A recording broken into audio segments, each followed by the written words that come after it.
ఓం నమో వెంకటేశాయ. చూడండి ఫ్రెండ్స్, మనం ఎప్పుడైనా పసుపు కుంకంతోనే పూజ ప్రారంభం అయితే చేస్తూ ఉంటాము.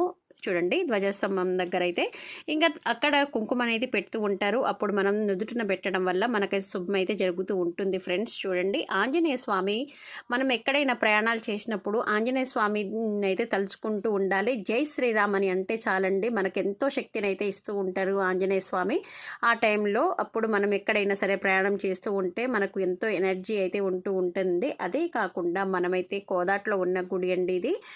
ఎప్పుడైనా సరే కోదాడ వెళ్తే మాత్రం ఖచ్చితంగా మీరు గుడికి అయితే వెళ్ళండి. నిజంగా అక్కడైతే దేవతలందరినీ మీరు దర్శించండి. నిజంగా దర్శించిన తర్వాత అనుభూతి ఏదో మీరే అనుభవించిన తర్వాత తెలుస్తుందండి. నిజంగా అంతలా అయితే మనసుకి అంతలా హ్యాపీగా ఉంటూ ఉంటుందండి ఫ్రెండ్స్. చూడండి, నేను ఎందుకు మరీ చెప్తున్నానంటే అంతలా అనిపించింది నాకు.